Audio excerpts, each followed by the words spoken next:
4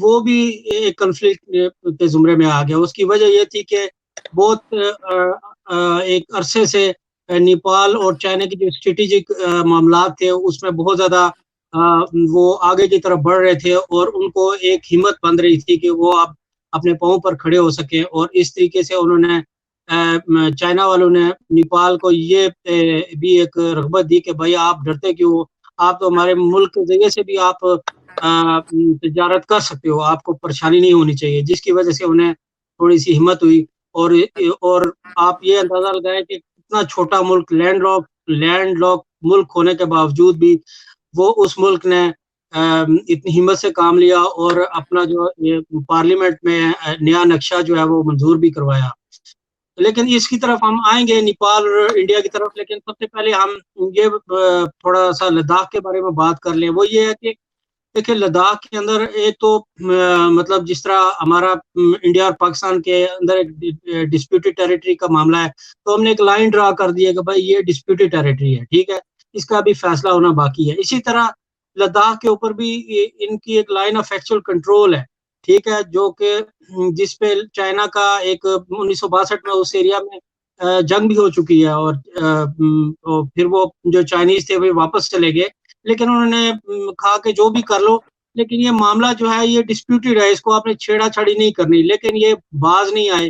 اور پھر ہوا یہ کہ اب جو مختلف ذرائع سے خبریں مل رہی ہے وہ یہ ہے کہ جو 90 اسکوائر کلومیٹر کا جو ایریا ہے وہ کلیم کر رہے ہیں چائنیز کہ اب ہم نے اس کو ہر حالت میں چھڑوانا ہے. تو جو بیسیکلی جو انڈیا کے مطابق جو چائنا اور انڈیا کی جو سرحد ہے وہ تقریباً 3500 کلومیٹر ان کے نزدیک ہے کہ وہ شیئر کرتے ہیں دونوں ملک. لیکن چائنیز یہ کہتے ہیں کہ نہیں، یہ 3500 کلومیٹر نہیں ہے، کیونکہ آپ نے ہمارا بہت سا جو علاقہ ہے انگلش رول، برٹش رول کے جب وقت آپ نے ہمارا ہتھیار لیا تھا اس وقت ظاہر ہے ہم اس پوزیشن میں نہیں تھے، تو اور ہم اتنے زیادہ مطلب وہ اس وقت مضبوط بھی نہیں تھے، تو اس وقت ہم مطلب بولے نہیں، لیکن ایکچوئل جو علاقہ ہے وہ ہمارا ہے اور ہم نے اس کو کلیم کرنا ہے. تو اب یہ جو بات ہے یہ صرف لداخ تک نہیں رہ گئی، بہت سارے اور بھی علاقے ہیں جس میں سکم کے علاقے ہیں، اور اس کے علاوہ جو ان کی جو 7 ریاستیں ہیں جو بیسیکلی بنگلہ دیش اور نیپال کے درمیان ایک چھوٹا سا کوریڈور ہے جس کے اوپر ہم مزید بات کریں گے. اس کی دوسری طرف ایک جو ریاست ہے اروناچل پردیش، وہ تو چائنا ٹوٹلی کلیم کرتا ہے کہ یہ تو ہے ہی ہمارا. تو اب آنے والے دنوں میں تو ظاہر ہے ہم روز خبریں پڑھتے ہیں اور اس سے تو صاف ظاہر ہو رہا ہے کہ یہ جو معاملات ہیں یہ کسی امن اور تصفیہ کی طرف نہیں جا رہے، بلکہ یہ اور زیادہ ایگریشن اور جنگ کی طرف رخ اختیار کر رہے ہیں. تو میرے نزدیک تو یہ جو معاملہ ہے جو شروع ہوا تھا تھپڑوں سے اور مکوں سے اور لاتوں سے، یہ میرا خیال ہے یہ علاقائی طور پر 3 بڑے ممالک کم از کم جس میں پاکستان، انڈیا اور چائنا شامل ہے، یہ جنگ کی صورت اختیار کرنے کی طرف جا رہا ہے. تو ان سارے معاملات میں جو ایک سارک تنظیم ہے، جو ساؤتھ ایشیا کنٹریز کی تنظیم ہے، اس کا کیا رد عمل ہے؟ دیکھیں جو سارک ممالک کا آپ کو پتا ہے کہ ساؤتھ ایشین جو ہے ایک ریجنل کارپوریشن اس تنظیم کا مطلب ہے، اور یہ بیسیکلی 7 ممالک تھے جن میں نیپال، بھوٹان، بنگلہ دیش، سری لنکا، مالدیو، انڈیا اور پاکستان. تو اس میں جو انڈیا کے آگے سب سے زیادہ جو کھڑا ہونے والا ایک واحد ملک تھا وہ تھا پاکستان. لیکن اس کے علاوہ جتنے بھی جو بقایا 5 ممالک ہیں جس میں بھوٹان اور نیپال کی تو میں نے آپ کو بتا دی، یہ دونوں لینڈ لاک کنٹریز ہیں، ٹھیک ہے، یہ نارتھ آف انڈیا ہیں، اور یہ چائنا اور انڈیا کے بیچ میں یہ 2 چھوٹے چھوٹے ممالک ہیں. اور بنگلہ دیش آپ کو پتا ہے جو کہ مشرقی پاکستان ہوتا تھا، یہ مشرق کی طرف ہے. اور بھوٹان، یہ برما اور انڈیا کے درمیان جس کو پرانے وقت میں بنگال کا نام دیا جاتا تھا، جو کہ ایسٹ بنگال تھا، تو جو بعد میں بنگلہ دیش بنا. تو یہ ان کی تمام ممالک کی جتنے بھی تجارتی معاملات تھے وہ ٹوٹلی ڈیپینڈنٹ تھے انڈیا کے اوپر، اور وہ بالکل کچھ بھی نہیں کر سکتے تھے. اور ان کا حال یہ تھا کہ میں آپ کو ایک مثال دیتا ہوں کہ نیپال کی تو میں نے آپ کو بات بتا دی ہے کہ ان کی جتنی بھی روزمرہ کی اشیاء تھی، جتنی بھی چیزیں آتی تھی وہ انڈیا سے آتی تھی، اور اگر ایک ہفتے کی اگر کوئی ڈیلے بھی ہو جائے تو وہاں پر ایک قید کا سما ہو جاتا تھا. تو اب آپ یہاں سے اندازہ لگا لیں کہ کتنا زیادہ ڈیپینڈنٹ ملک تھا, اور گورنمنٹ بھی انڈیا کی مرضی کے بغیر نہیں بنتی تھی. اور دوسرا یہ ہے کہ آپ کو پتا ہے کہ ہم تھوڑا سا چلو ایک ذکر کر لیتے ہیں. ان کی انڈین ایکٹریس ہیں منیشا کوئرالا, بیسیکلی نیپالی ہیں, اور وہ رائل فیملی سے تعلق رکھتی ہیں. تو ان کے بہت سارے لوگ بھی وہاں پر پڑھتے ہیں. ہندو اسٹیٹ ہے بیسیکلی, بدھ مت بھی ہیں, ہندو بھی ہیں, لیکن ان کی ایک اپنی آئیڈینٹی ہے, شناخت ہے, لیکن اس کے باوجود بھی وہ علیحدہ ملک تھے, لیکن وہ ٹوٹلی ڈیپینڈنٹ تھے. اور وہاں پر رہا کا بھی بہت زیادہ وہاں پر ایک ایکٹیو رول تھا. اور آپ کو معلوم ہے کہ ہمارے کرنل صاحب بھی وہاں سے اغوا بھی ہوئے ہیں, اور وہ اتنے دندناتے پھرتے تھے راہ کے ایجنٹ وہاں پر کہ ٹوٹلی جو ہے ایک نیپالی عملداری نہ ہونے کے برابر تھی. تو اب یہ بات بڑی حیرانگی کی ہوتی ہے کہ جب لوگ یہ سمجھتے ہیں کہ کہتے ہیں یار کہ اتنے چھوٹے ملک کی اتنی ہمت ہوگی کہ اس نے ایک نیا نیپالی میپ بھی ڈرا کر کے پارلیمنٹ سے منظور بھی کروا لیا, اور اوپر سے کوئی 2 ہفتے پہلے انہوں نے ان کی پولیس نے, نیپالی بارڈر پولیس نے فائرنگ کر دی, جس کے نتیجے میں ان کا ایک شہری ہلاک بھی ہوا اور کافی سارے لوگ زخمی بھی ہوئے. اس کے باوجود بھی انڈین آرمی کچھ بھی نہ بول سکی, نہ کہ انڈین آرمی بلکہ انڈین کی گورنمنٹ بھی اس کو آگے نہیں لے کے جا سکی. اور بلکہ یہ اتنا تک کہتے پائے گئے انڈین جو اخبارات میں کہ بھائی ہم تو آپ کے ساتھ مذاکرات کرنا چاہتے ہیں. جو ان کا پرائم منسٹر اولی ہے نیپال کا, یہ ہم ان کے ساتھ مذاکرات کرنا چاہ رہے ہیں, لیکن وہ ہماری سنتا نہیں ہے. اب یہ حال تو انڈیا کا ہو گیا تھا. تو اس کی جو مین وجہ یہ ہے کہ یہ اتنے چھوٹے سے ملک کے آگے اتنے کمزور کیوں ہیں. اس کی وجہ یہ ہے کہ انڈیا کی جو آرمی کے اندر ایک گورکھا ریجمنٹ ہے, اور یہ گورکھا ریجمنٹ نے دوسری جنگ عظیم میں برطانوی راج کے تحت برطانوی جو کوئین تھی ان کو بھی سرو کیا تھا دوسری جنگ عظیم میں, جس کے نتیجے میں جب یہ برطانوی واپس چلے گئے تو انہوں نے کانٹریکٹ لکھ کے انڈین گورنمنٹ کو ان کے حوالے کر دیا تھا کہ اب آپ ان کو اپنی آرمی میں شامل کر لیں. اور بیسیکلی جو انڈیا کی جو بیک بون میں 2 جو ریجمنٹ ہیں, ایک تو سکھ ریجمنٹ اور دوسری گورکھا ریجمنٹ, یہ انتہائی بہادر اور فیئرلیس جو ہے وہ تصور کی جاتی ہیں. یہ موت سے بھی نہیں ڈرتے, اور ان کی بہادری کی جو مثالیں ہیں وہ پوری انڈین آرمی دیتی ہے. اور ان کی جو تعداد ہے تقریباً 90,000 کے قریب ہے. تو ان کو یہ اوریجنلی یہ جو گورکھا ہے یہ نیپالی سے ہے, اور یہ بیسیکلی ایون کہ ہالیڈیز میں بھی منانے کے لیے وہ نیپال ہی جاتے ہیں جب ان کو ہالیڈے ہوتی ہے, جو بھی چھٹی ہوتی ہے. تو اب یہ اتنے خوف میں مبتلا ہے انڈین آرمی والے یا انڈین گورنمنٹ والے کہ اگر ہم نے نیپال کے ساتھ زیادہ اس سرحدی تنازع کو طول دیا یا بہت زیادہ ہم نے اگریسو ہونے کی کوشش کی تو ہماری پوری کی پوری ریجمنٹ میں بغاوت ہو سکتی ہے, اور ہم جو ہے جو گھٹنوں کے بل نیچے آ جائیں گے. تو یہ ایکچوئل صورتحال ہے جس کی وجہ سے انڈین گورنمنٹ خائف ہے کہ وہ اس وقت نیپالی گورنمنٹ کی ہر بات بھی ماننے کو تیار ہے, اور وہ جو کر رہے ہیں وہ اس کا کوئی پراپر رسپانس بھی جو ہے ان کی طرف سے نظر نہیں آتا. اب آگے کی طرف ہم بڑھتے ہیں. بنگلہ دیش اور سری لنکا اور مالدیو. 96 کی بات ہے جب میں بنگلہ دیش میں زیر تعلیم تھا, تو وہاں پر خالدہ ضیاء کی گورنمنٹ تھی. تو انہوں نے ایک طرف حسینہ واجد, اور میں آپ کو ایک مثال دے کے سمجھا رہا ہوں کہ کتنا انفلوئنس تھا انڈینز کا وہاں پر. تو ہوا یہ کہ خالدہ ضیاء نے یک طرفہ الیکشن کرا دیے, کیونکہ جو شیخ حسینہ کی جو جماعت تھی انہوں نے بائی کاٹ کا اعلان کیا اور یہ حکومت بن گئی یک طرفہ طور پر. لیکن وہ 15 دن نہ چل سکی اور ہڑتال کے نتیجے میں وہ ڈسمس ہو گئی. اب حالات اتنے زیادہ بنگلہ دیش کے اندر خراب ہو گئے اور ہڑتال کا جو سلسلہ تھا وہ شروع ہوا. تو اس کے بعد جو انڈین آرمی تھی انہوں نے اتنا تک بھی کہہ دیا تھا کہ اگر آپ الیکشن دوبارہ نہیں کروائیں گے, کیونکہ ان کے نزدیک جب آپ دوبارہ الیکشن ہوں گے تو ہم حسینہ واجد کو جو پرو انڈین گورنمنٹ ہے اس کو لائیں گے. تو انہوں نے یہ کہا تھا کہ اگر آپ دوبارہ الیکشن نہیں کروائیں گے تو ہم آپ کے اوپر چڑھائی کر دیں گے. یہ تو حال بنگلہ دیش کا تھا. اور اب یہ بات ہے کہ بنگلہ دیش جو ہے اب ان کو شٹ اپ کال تک بھی دے رہا ہے. اور اس کے اوپر اگر ہم گہرائی میں جائیں تو ہمیں 2-3 باتیں سمجھ آتی ہے. ایک تو بات یہ سمجھ آتی ہے کہ جو بہت زیادہ بنگلہ دیش اکنامیکلی ڈپینڈنٹ تھا انڈیا پر. اب ہوا یہ ہے کہ دو چیزیں ہوئی ہیں خطے کے اندر. ایک تو جو ان کا ساؤتھ کے اندر آپ جائیں تو جو بنگال کا جو سی ہے چٹاگانگ کے پاس، وہاں پہ ان کی ایک بیچ ہے جو بڑی مشہور ہے، فیمس ہے، کوکسس بازار کے نام سے. وہاں پر چائنیز نے بہت زیادہ ڈیولپمنٹ کی ہے، اور ڈیپ سی جو ہے پورٹ جس طرح گوادر کی طرح انہوں نے وہاں پر بیسیکلی بلڈ کرنے کا پلان بنایا ہے، اور وہ آلریڈی آن اٹس وے. اس کی پولیٹیکل وجوہات بھی ہم آگے چل کے بات کریں گے. تو وہ اس کی وجہ سے جو بنگلہ دیشی گورنمنٹ ہے اس کو تھوڑا سا سہارا ملا کہ بھائی ٹھیک ہے ہمارے ملک میں انویسٹمنٹ آ رہی ہے. اور دوسری جو ریسنٹلی بات ہے یہ ہوئی ہے کہ 5000 سے اوپر کی جو پروڈکٹس ہے وہ چائنا والوں نے بنگلہ دیش کو کہا، گورنمنٹ کو کہا ہے کہ ہم آپ کو ان کے اوپر 0% ڈیوٹی لگائیں گے، اور آپ جتنا بھی ہے اپنا مال تیار کر کے آپ چائنا بھیجیں اور ہم آپ کا یہ آرڈر لیں گے. جس کی وجہ سے وہ اکنامیکلی بہت ابھی خوش ہیں اور ویل آف بھی ہو گئے ہیں، اور ان کو ایک ہمت بن گئی ہے کہ وہ انڈیا کی آنکھوں میں آنکھیں ڈال سکیں. تو سر چائنا کے لیے اگر چائنا کی بات کریں تو چائنا کے لیے یہ تمام سارک ممالک اتنے زیادہ اہم کیوں ہیں؟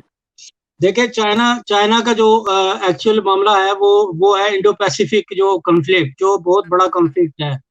اگر جب تک چائنا اگر ساؤتھ ایشین کے کنٹریز کو، اور جن میں سب سے بڑا جو ان کا ایک حریف ہے انڈو پیسیفک اوشن میں جو یو ایس اے اور جاپان کا الائی ہوگا، وہ انڈیا ہے. اگر اس کو وہ کنٹرول نہیں کرے گا اور اس کو قابو میں نہیں کرے گا تو وہ انڈو پیسیفک اوشن میں وہ جو آنے والے ٹائم میں جب امریکنز جو کہ سنا گیا ہے کہ وہاں پہ ان کی آلریڈی شپس اور ان کی جو میرینز ہے وہ پیسیفک اوشن میں پہنچ چکی ہیں، جو کہ آسٹریلیا، جاپان، انڈیا اور امریکہ کی مدد سے چائنا کے خلاف اس محاذ پر وہ ایک بہت بڑی جنگ کا آغاز کرنے والے ہیں. تو اس وجہ سے چائنا کو یہ بہت بڑا ایج ملا ہے کہ وہ اس نے بیسیکلی، یا آپ یہ کہہ لیں کہ جیسے مرغی کی ٹانگیں اور ان کی ایک گردن جو ہے پاؤں کے نیچے دبا کے رکھ دی جائے، انڈیا کا اب یہ حال ہے. ٹھیک ہے، وہ نہ ادھر کے رہے نہ ادھر کے رہے، بالکل ہل نہیں سکتے، کیونکہ ان کو چاروں طرف سے ان کے سارک ممالک نے ہی اتنا گھیر لیا ہے کہ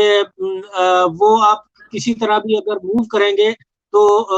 یہ سب مل کر چائنا کے لیے بہت بڑی پرابلم کریٹ کر سکتے ہیں اور کریں گے. اور جس کی وجہ سے انڈیا جو ہے بیسیکلی ٹوٹنے کے قریب آ چکا ہے. اور یہ ٹوٹنے کی بھی ہم اس کے اوپر بھی بات کریں گے، جس میں ہم خالستان کی ایک تحریک ہے اور وہاں پر کیا ہو رہا ہے، اور وہ بھی بڑے زور و شور سے جاری ہے، اور اس کے کیا اثرات ہوں گے خطے کے اوپر، اس کے اوپر بھی ہم آگے چل کے بات کریں گے. لیکن سب سے پہلے ہم یہ بتائیں ناظرین کو کہ سری لنکا جو مالدیو کے اندر بھی ایک ملٹری بیس ہے چائنا کی، جو کہ اس انڈین اوشن کے اندر جو رکھوالی کرے گی، نہ صرف گوادر کی بلکہ جو کاؤنٹر کرے گی، جہاں جو امریکن شپس ہیں وہاں پر اس ایریا کے اندر آ کے ان کو اٹیک کریں گے، وہاں پر وہ اپنی پریزنس کو رکھنا چاہتے ہیں. میں یہ کہہ رہا تھا کہ جو ایک تو مالدیو کے اندر ایک حالانکہ جزیروں پر مشتمل ملک ہے، اس کے اندر بھی انہوں نے اپنی ملٹری بیس جو قائم کر لیا چائنا والوں نے، اور ساتھ ہی ساتھ ایک اور ڈیپ سی پورٹ جو ہے وہ ایک سری لنکا کا ایک شہر ہے، پورٹ ہے ہیمنٹوٹا، وہاں پر بھی وہ سی پورٹ تیار کر رہے ہیں. تو بنگلہ دیش کے اندر اور ان کی پریزنس ہو گئی ہے، اور دوسرا سری لنکا کے اندر ان کی پریزنس ہو گئی ہے. اور اس کا مطلب یہ ہے کہ جب وہ سی پورٹ تیار کریں گے تو وہاں پر وہ اپنی نیوی کو بھی وہاں پر جس طرح انہوں نے گوادر میں لے کے آیا ہے وہاں پر وہ اپنی نیوی کو بھی لائیں گے. اس طریقے سے اس پورے ریجن کو وہ کاؤنٹر کریں گے ان کیس کہ جب انڈو پیسیفک اوشن میں جب لڑائی ہوگی تو یہ ان چیزوں کو وہ دیکھیں گے اور اپنی بیس کو وہاں پر مضبوط کر کے اپنی تمام شپس اور اپنی تمام نیول بیس وہاں پر جگہ جگہ پر یہ رکھیں گے تاکہ وہ اپنے آپ کو مضبوط کر سکیں. تو کیا یہاں پر ہم کہہ سکتے ہیں کہ چائنا جو ہے تمام سارک ممالک کی جو فورن پالیسی ہے اس پر اثر انداز ہو رہا ہے، انڈیا کے خلاف استعمال کر رہا ہے اسے؟ دیکھیں obviously آپ سب کو نظر آ رہا ہے کہ جیسے ہی آپ شاید ہم نے پچھلے پروگرام میں بھی ذکر کیا تھا کہ یہ جو اکنامیکل پیکیج ہوتا ہے نا، یہ ہمیشہ بڑے ممالک پہلے اکنامیکل پیکیج دیتے ہیں اور پھر بعد میں جب وہ بالکل جو ہے وہ سیٹل چیزیں ہو جاتی ہیں معاملات دو طرفہ چلنا شروع ہو جاتے ہیں تو پھر وہ آہستہ آہستہ پھر ان کی گورنمنٹ کے اندر انفلوئنس کر کے ان کی خارجہ پالیسی کے اوپر بھی جو ہے انفلوئنس کرنا شروع کر دیتے ہیں. تو ابھی آپ نے دیکھ ہی لیا ہے کہ بنگلہ دیش جیسا ملک، نیپال جیسا ملک، اور آج تو خبر آئی ہے کہ بھوٹان نے جو ہے وہ پانی بھی بند کر دیا انڈیا کا. تو یہ اتنی زیادہ ہمت اور مردانگی ان کو کہاں سے آئی ہے؟ اتنے غریب ملک اور اتنے لاچار ملک، اور ان کو اتنی شے دینے والا ہے کون؟ تو اب یہ دیکھیں یہ ساری چیزیں جو ہے خارجہ پالیسی کی طرف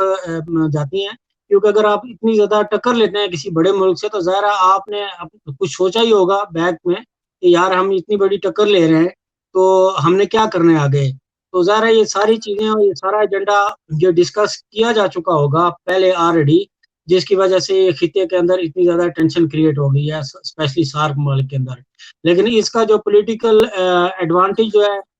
پاکستان یا چائنا کو بالکل ہوگا، اور اسپیشلی چائنا کو تو ہوگا ہی ہوگا، پاکستان کو بھی لینا چاہیے اس کا ایڈوانٹیج. اور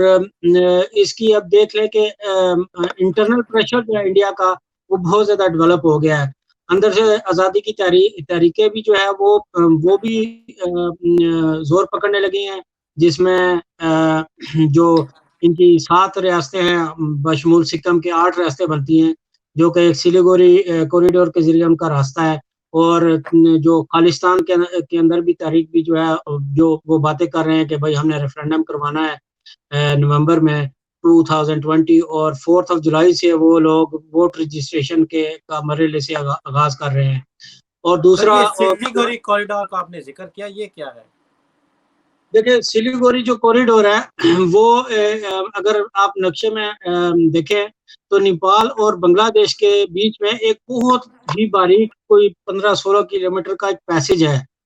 ٹھیک ہے. اور اس پیسج سے آپ گزر کر آپ دوسری جو 8 ریاستیں ہیں جن کا بہت زیادہ ہم اخباروں میں ذکر سنتے ہیں کہ بھائی وہاں پر آزادی کی تحریکیں ہیں، یہ ہے وہ ہے، اور میں ان کا نام بھی لے لیتا ہوں. آزادی کی جو تحریکیں جہاں پر ہیں اس میں ایک تو سکم ہے، دوسرا اروناچل پردیش ہے، ایک ناگالینڈ ہے، میزورام ہے، آسام ہے، اور سکم ہے، تریپورہ اور منی پور ہے. اب یہ جو اروناچل پردیش ہے نا، یہ ریاست تو ویسے ہی انڈیا کا تھا، یہ تو چائنا کا تھا، یہ تو ہے ہی میری. اب سکم کے اوپر تو آپ کو پتا ہے کہ آلریڈی وہاں پر ڈسپیوٹ چل رہا ہے، اور سکم کے کچھ حصے کو بھی جو ہے وہ چائنا کلیم کرتا ہے. باقی جو ریاستیں ہیں 3 جو ریاستیں ہیں منی پور، میزورم اور ایک اور میگھالیہ بھی ہے، میگھالیہ، یہ مطلب ریاستیں ہیں. یہاں پر وہ 1947 سے کوئی اسٹیٹ ریٹ ہے ہی نہیں. وہاں پر آزادی کے جو کیا کہتے ہیں ان کے پچھلے دنوں ناگالینڈ والوں نے انڈیپینڈنٹ کے ٹائم اپنا وہ جو جھنڈا بھی انہوں نے لہرا دیا تھا، اور وہاں پر وہ بالکل نہیں مانتے انڈین کسی طرح کے انڈین اتھارٹی کو. اور بیسیکلی جب یہ 1947 میں ان لوگوں کو یہ پرومس کیا گیا تھا کہ ہم آپ کو آسام بھی ہے اس میں کہ ہم آپ کو آزاد کریں گے، لیکن اس وقت پھر بعد میں یہ آزاد نہیں ہوئے. اب وہاں پر سچویشن یہ بن گئی ہے کہ آپ کو یاد ہوگا، اب خبروں میں یہ باتیں نہیں بھی آتی، میں ویسے آپ کو ذکر کر رہا ہوں کہ آپ کو پتا ہے روہنگیا کے مسلمان جو تھے وہ ان کی بڑی پرابلمز ہوئی تھی، اور وہ بھاگتے بھگاتے چیٹاگانگ کے ایریا میں جو ان کے ساتھ میں برما کا بارڈر لگتا ہے ادھر بھی گئے تھے. لیکن آپ کو پتا ہے یہ جو جتنی بھی ناگالینڈ اور یہ ریاستیں ہیں ان کا برما کے ساتھ بھی ایک بارڈر لگتا ہے، اور یہ کافی سارے روہنگیا کے مسلمان ناگالینڈ میں بھی موجود ہیں، ٹھیک ہے تو وہ انڈیا، لیکن وہاں پر چونکہ ان کی عملداری ریاستی عملداری نہ ہونے کے برابر ہے، تو اب وہ لوگ ان کے ساتھ ایک فریڈم فائٹر کے طور کے اوپر بھی ابھر کر سامنے آ رہے ہیں، جو آنے والے عرصے میں انڈیا کے لیے بہت زیادہ مشکلات کا باعث بن سکتا ہے. اور اس کے ساتھ ساتھ میں آپ کو ایک اور بات بھی بتاتا چلوں کہ ہو سکتا ہے وہ بات غلط بھی ہو، لیکن غلط نہیں بھی ہو سکتی اس کے یہ جو روہنگینز ہے نا، ان کو ایک پروکسی وار کے طور پہ یہ چائنا اسے خطے میں استعمال کر سکتا ہے، ٹھیک ہے. اور پچھلے دنوں یہ خبر بھی آئی تھی کہ ان کی جتنی بھی امداد تھی، فائنینشیل امداد جو تھی، وہ چائنیز اتھارٹی نے ان کو مطلب سہارا دیا ہے. تو وہ کیا کریں، بنیادی طور پہ ان کو ٹرین کریں گے، پالیں گے، ناگالینڈ والوں کو پالیں گے، اور جو انڈیا کے لیے بہت زیادہ مشکلات کا اکنامیکلی بھی باعث بنے گا. تو یہ اگر ہم ایک طرف سے دیکھیں تو انڈیا میں ٹوٹ پھوٹ کا عمل شروع ہو گیا ہے, کیونکہ اب یہ جو جتنی بھی ٹینشن کریٹ ہوئی ہے اس کی وجہ سے مودی سرکار تو بہت زیادہ جو پولیٹیکلی کمزور ہوئی ہے, اور جھوٹ کے اوپر جھوٹ, جھوٹ کے اوپر جھوٹ بولنے کے باوجود بھی جو ہے وہ ان کی عوام مطمئن نہیں ہے. ٹھیک ہے, جس کا نتیجہ یہ نکلا ہے کہ پچھلے دنوں ٹرینڈ بھی ایک چل پڑا تھا سرنڈر موڈی اور اس طرح کا. لیکن اب آپ یہ دیکھیں کہ خالصتان کی تحریک ہے اور 8 ریاستوں کی تحریک ہے, یہ کدھر جائے گی. اور دوسری اگر آپ ایک اور بھی تھوڑا سا آپ جغرافیکلی دیکھیں, جو اتر پردیش ہے جس میں آپ بہت سنتے ہیں جی پٹنہ اور بہار اور یہ علاقہ ہے, یہ اتر پردیش کی ریاست ہے, یہ ایگزیکٹلی بلو نیپال ہے. ٹھیک ہے, اگر یہ معاملات اگر بہت, اور وہاں کے مسلمان جو ہیں ان کو بھی بہت زیادہ تنگ کیا جاتا ہے. آپ خبروں میں تو سنتے ہوں گے, ان کا جو چیف منسٹر ہے وہ آئے دن کوئی نہ کوئی ایسا اشتعال انگیزی کا بیان دیتا ہے, اور بالکل وہ ہندوتوا کے فلسفے کے اوپر وہ کاربند ہے. تو یہ آنے والے دنوں میں ان لوگوں کو بھی ہمت ہوگی, اور وہ جو اس میں لکھنؤ کا ایریا بھی آتا ہے, اور لکھنؤ بیسیکلی نیپال سے اتنا دور نہیں ہے. تو یہ جو چیزیں ہیں یہ بعد میں ادھر کے جو یو پی کے مسلمان ہیں ان کو بہت زیادہ ہمت دیں گی, اور وہ ہو سکتا ہے وہ بھی اپنی ایک علیحدہ اسٹیٹ کے لیے کھڑے ہو جائیں کہ بھائی ہمیں بھی ایک علیحدہ اسٹیٹ دو. تو اوورآل جو اگر ہم دیکھیں تو سارک ممالک میں اور انڈیا کے اپنے انٹرنلی بہت سارے معاملات ہو چکے ہیں, اور وہ اب اتنا آزادانہ طور پر اس خطے کے اندر نہیں کھیل سکے گا. تو اس کے علاوہ یعنی جی آپ کہہ رہے ہیں کہ سارک ممالک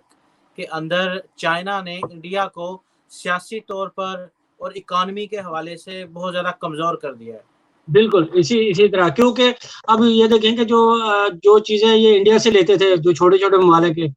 تو جہاز بیچتے تھے, وہ تو چائنا والوں نے ان کو آفر کر دیا کہ بھائی ٹھیک ہے اب ہم سے تجارت کرو, مسئلہ ہی کوئی نہیں. جیسے بنگلہ دیش کو ان کی 5000 آئی تھنک 100 پروڈکٹس ہیں, ان کو کہا جی کہ آپ 0% ڈیوٹی پہ بھیجیں. تو اب تو ان کے تو وارے نیارے ہو گئے. اور دوسری بات یہ کہ جتنا بھی جو الیکشن ہوتے تھے نا, ریگڈ الیکشن ہوتے تھے بنگلہ دیش میں, وہ را کی اسپانسرشپ سے ہوتے تھے وہاں پر, اور اپنی مرضی سے, جن میں حسینہ واجد کی گورنمنٹ زیادہ تر تیسری ٹرم ہے اس کی شاید تو آتی تھی. تو ظاہر ہے وہ کیا ہوتا تھا کہ جو ایسٹ سائڈ کے اوپر یہ جو معاملات ہیں وہ کیا ہوتا تھا کہ انڈیا اپنے آپ کو سیف فیل کرتا تھا. لیکن آپ کی ان کے اخبارات اگر آپ اٹھا کر دیکھیں تو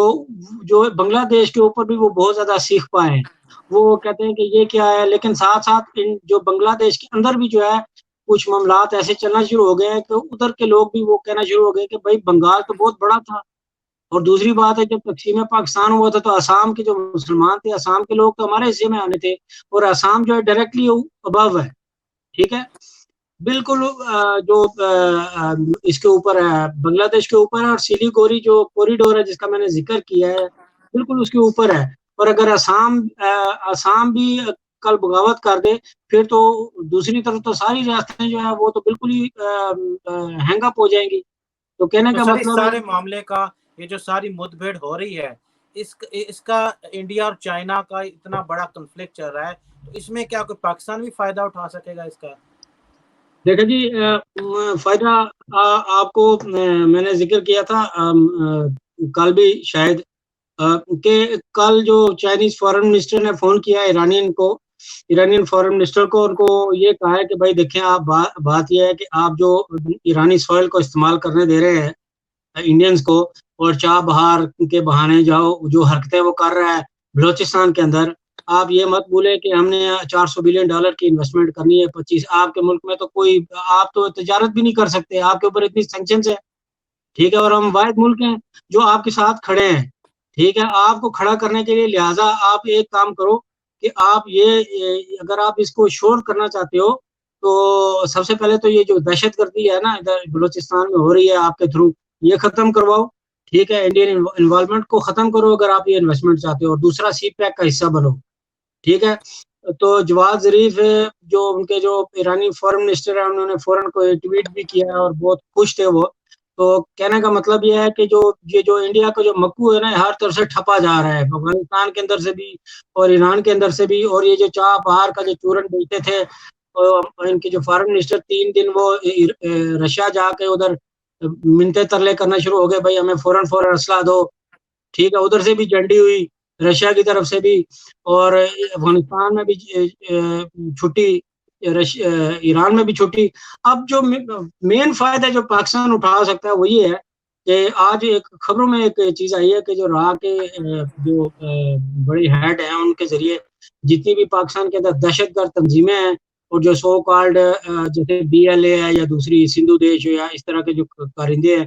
ان کی میٹنگ ہوئی ہے لندن کے اندر. تو بات یہ ہے کہ یہ پاکستان جو پہلے پاکستان کو کس طرح انگیج کیا گیا تھا کہ پاکستان آرمی کو افغانستان کے بارڈر کے ساتھ انگیج کر دیا گیا تھا اور پاکستان دونوں محاذوں پر لڑ رہا تھا، ادھر مشرق میں انڈیا کے ساتھ اور کشمیر کے ساتھ میں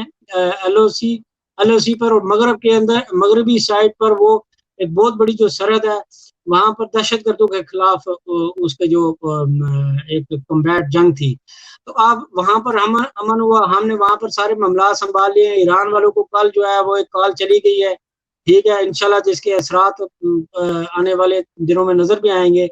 لیکن کہنے کا مطلب ہے کہ جو پاکستان کے جو اندر انٹرنل معاملات ہیں جس میں آپ کی بہت ساری سو کالڈ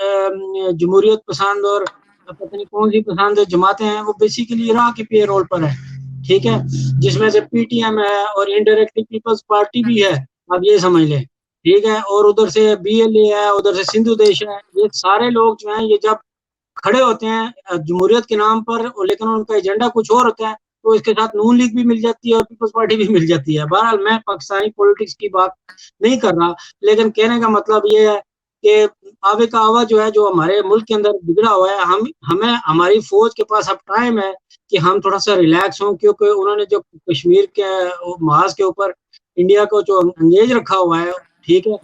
اس سے ہم فائدہ اٹھائیں اور جلد از جلد اپنے اندر کے مسائل اور معاملات کو ہم حل کریں. آپ دیکھیں گے گوٹکی کے اندر جو ہے اور سندھ کے 3 مختلف مقامات کے اوپر لاسٹ 2 ویک جو ہے ہمارے جو رینجرز کے اوپر حملے ہوئے ہیں. یہ جو جتنے بھی سلیپر سیل ہیں ان کو فوراً اس جو ہمیں ٹائم ملا ہے، ٹرانزیشنل ٹائم کہہ لیں یا جو بھی ٹائم کہہ لیں، ہمیں اس سے فائدہ اٹھانا چاہیے. اور جتنی بھی یہ جو دہشت گردی کی تنظیمیں ہیں جو عراق کے ساتھ ہمارے ملک کو جو ہے وہ کمزور کرنا چاہ رہی ہیں ان کے ساتھ نپٹے، سختی سے نپٹے.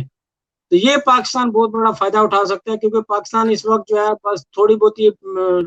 پٹاخا پٹوخی کرتے رہے LOC کے اوپر، لیکن یہ بات تو کرتے ہیں کہ انڈیا نے